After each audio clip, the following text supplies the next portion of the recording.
26 марта 2024 года в Институте гуманитарных исследований и проблем малочисленных народов Севера состоялось учредительное заседание отделения Российского исторического общества в Республике Саха-Якутия. Инициаторами якутского отделения РИО стали историки, архивисты, музееведы и краеведы нашей республики.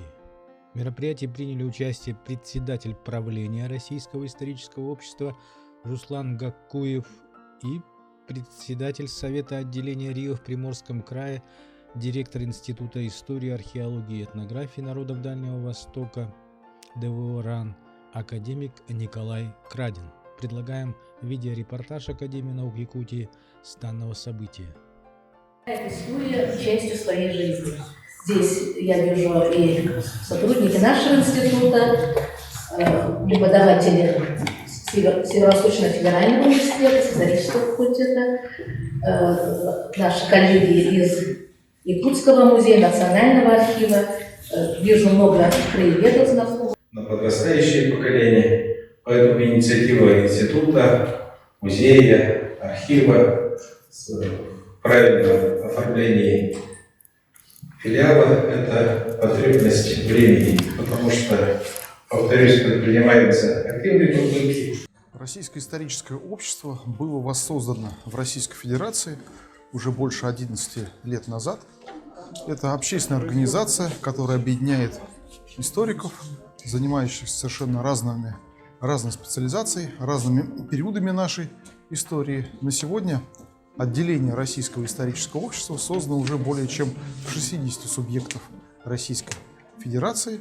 В состав Ассоциации Российского исторического общества на сегодня входит более 150 юридических лиц и более 700 физических лиц. Сегодня создается отделение, Совет отделения Российского исторического общества в Республике Саха-Якутия.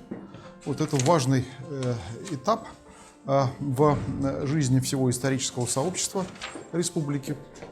Он позволит реализовывать проекты на всероссийском масштабе, позволит укрепить связи историков республики с другими коллегами из других субъектов Российской Федерации. Эта мысль прежде всего пришла в головы историков из Якутии. Именно от них поступила такая инициатива. И, конечно, мы с большим интересом отнеслись к ней и с готовностью откликнулись на это предложение.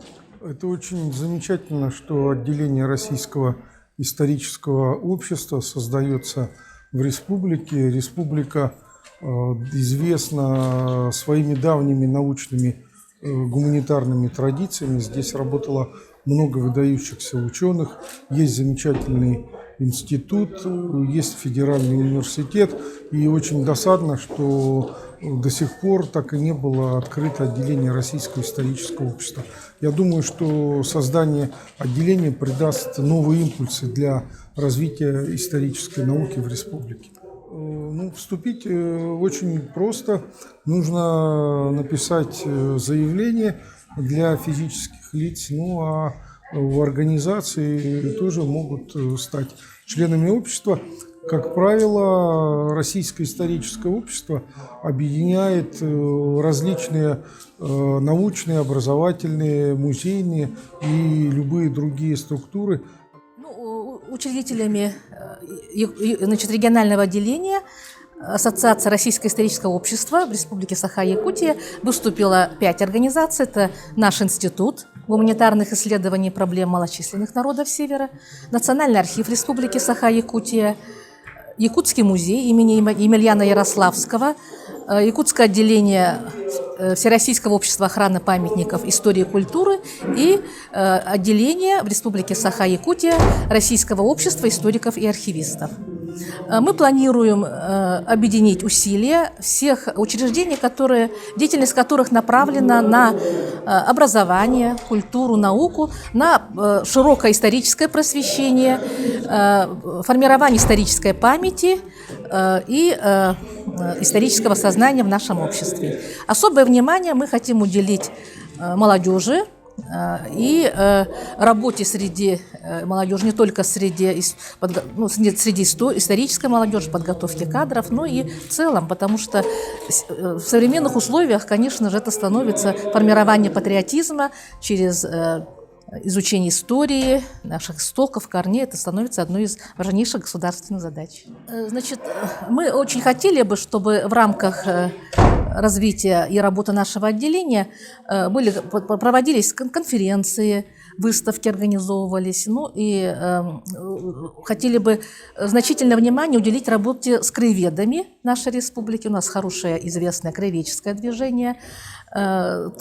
Также много работает в области исторической, генеалогии, тоже вот это бы хотели бы мы продлить. Ну и, конечно же, хотели бы расширить наши образовательные программы. Здесь очень хорошие перспективы и возможности. У нас, например, есть такой хороший опыт. В свое время мы создали сайт специально для педагогов и учащихся «История Якутии», где, ну вот кроме нашей академической истории Якутии, которую мы выложили, записывали видеолекции, потом проводили мы конференции среди школьников, конкурсы эссе, ну и такие вот более понятные, доступные и интересующие молодое поколение мероприятия. В программах Российского исторического общества очень много вот таких проектов по всей России, причем даже таких известных больших исторических памятников, археологических раскопок и так далее. Историческое общество ведет на территории Российской Федерации очень большую патриотическую работу. Под ее эгидой выпускается несколько научно-популярных журналов, проводится целый ряд мероприятий в регионах, поэтому мы должны влиться в эту работу непосредственно своим региональным отделением.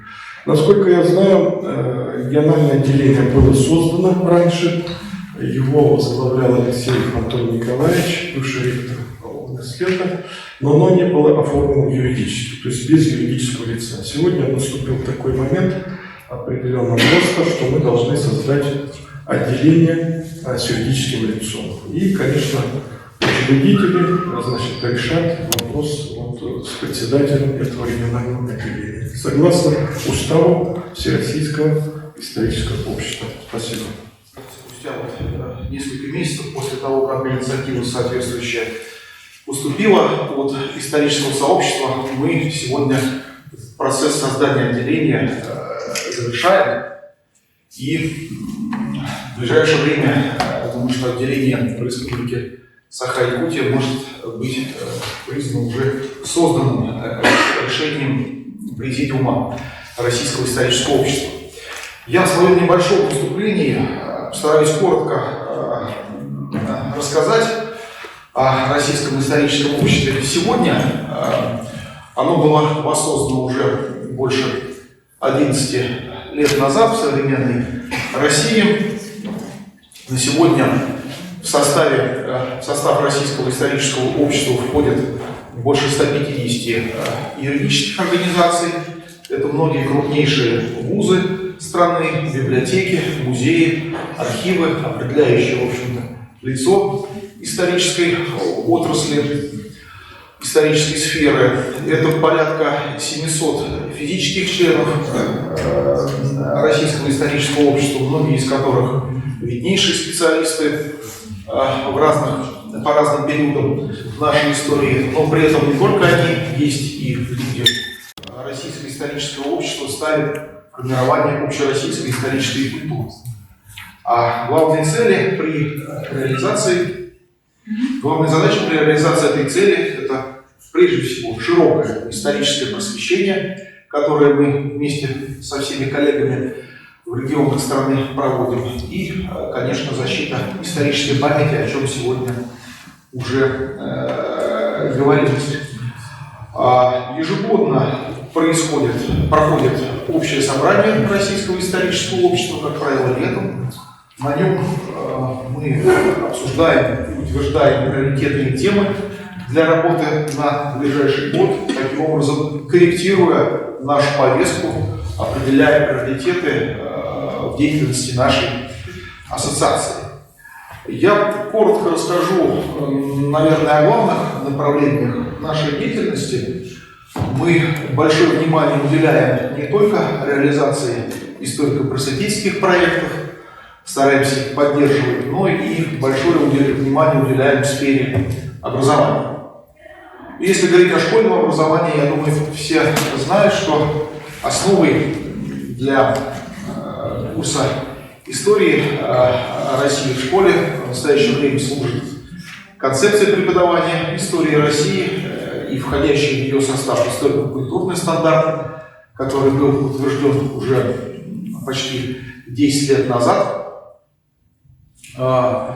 Сейчас происходит важный этап создания единых учебников по отечественной и всеобщей истории. В работе над ними принимают участие сопредседатели Российского исторического общества по всеобщей истории Александр Иванович Чубарьян, я думаю, хорошо всем известный, по отечественной истории, не менее известный Анатолий Васильевич Туркунов, ректор ГИМО. Учебному году текущему были подготовлены учебники 10 и 11 класса, и в настоящее время ведется работа над учебниками предшествующих лет с 5 по 9 класс. Активная работа происходит в сфере высшего образования. Речь идет прежде всего о неисторических специальностях. До недавнего времени история в вузах изучалась не то чтобы не системно, а скорее даже везде по-разному ей уделялось место. Как правило, курс истории в высших учебных заведениях составлял не более 2 зачетных единиц. Министерство науки и высшего образования вместе с Российским историческим обществом обсуждая этот вопрос, пришло к решению об необходимости увеличения вдвое количества часов, которое выделяется для неисторических специальностей на изучение этого предмета. Теперь количество зачетных единиц доведено до 4, а в часах это составляет 144 часа, выделенных на изучение предмета. Прежде всего, это связи, горизонтальные связи с историками из разных субъектов Российской Федерации. Понятно, что так или иначе многие между собой общаются. И это прекрасно и хорошо, но в рамках институции, в рамках Российского исторического общества практика показывает, что многие вопросы получается решить проще, более короткими путями, и сообщество становится более таким единым, более осознаваемым, что ли. И реализация проектов, которые получается проводить, оно, конечно, свидетельствует об этом. Практика ряда лет показывает успешность такого взаимодействия. Ну и помимо того, что это возможность участия в разных крупных проектах, мы вот сегодня с коллегами уже некоторые из таких проектов обсуждали, это, конечно же, экспертная площадка для обсуждения насущных вопросов, как для региона, так и для всего сообщества, и выработка мнений. Выработка мнения как на региональном, так и на федеральном уровне. Отделение в республике должно быть тем экспертным центром, к которому региональная власть обращается при возникновении вопросов по самым разным темам, связанным с историей.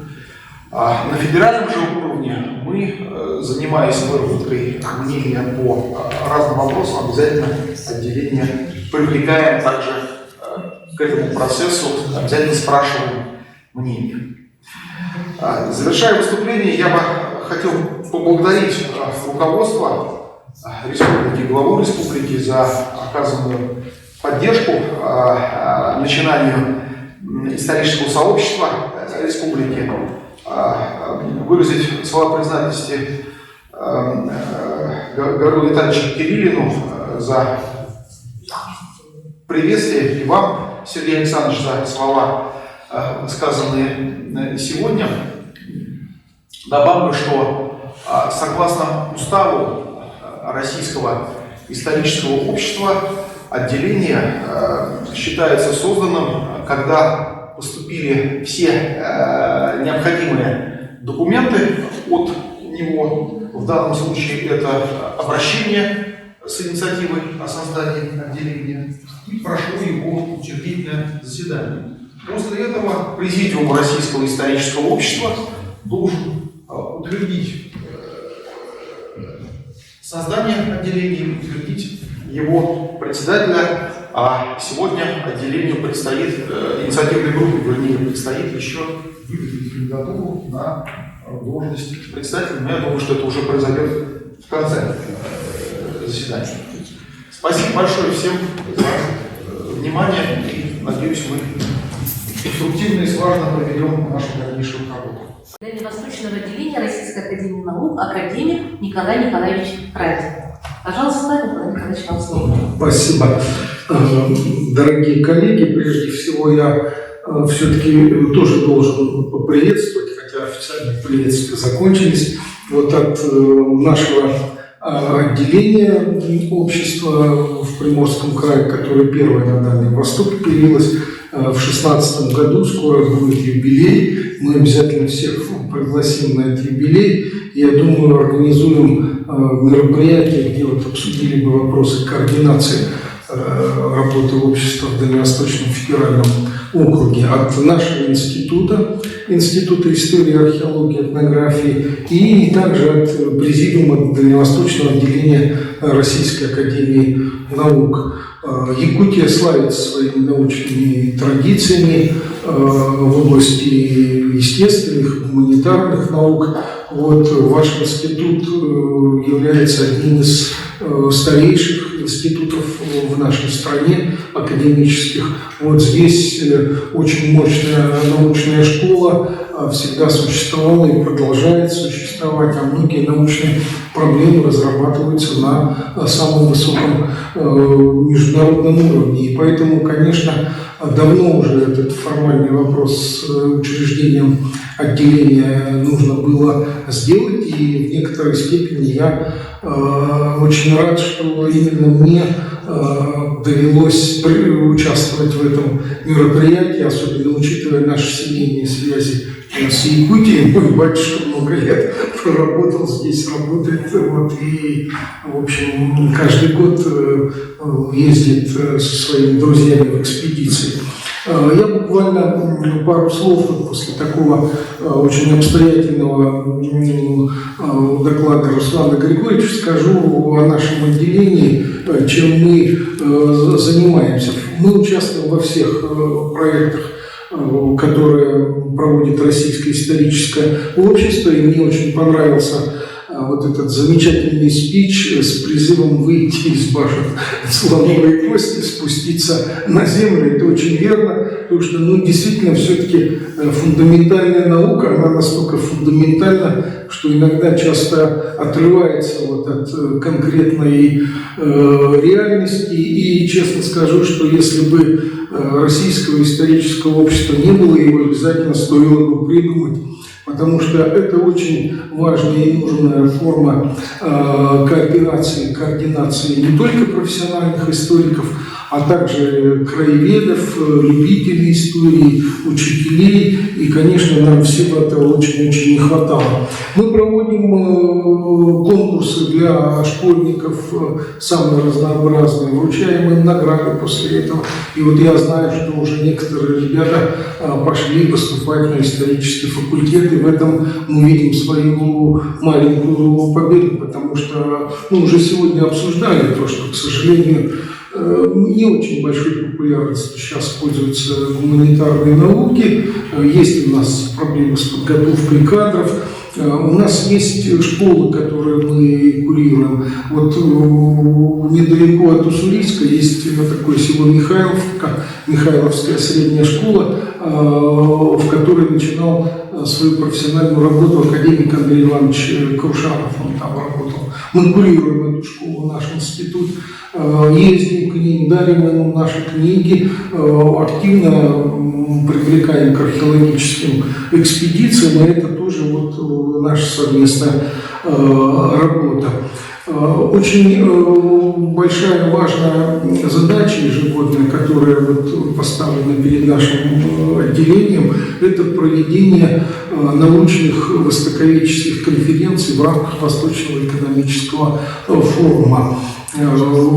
Как известно, высшее образование, востоковедческая наука на востоке страны начались во Владивостоке в 1899 году, когда был создан Восточный институт, и в известной степени, вот в память об этом, были учреждены эти конференции. В прошлом году прошла очень знаменательная конференция, которая была посвящена проблемам колониализма и деколонизации. Собралось очень большое количество ученых из разных стран, и там как раз обсуждались вот вопросы искажения истории, которые сейчас активно идут со стороны западных стран, и необходимости противостоять этим искажениям На пост председателя Совета Якутского регионального отделения РИО избрана директор Института гуманитарных исследований и проблем малочисленных народов Севера Сибирского отделения Российской академии наук, доктор исторических наук Сардана Ильинична Боякова, а заместителем стал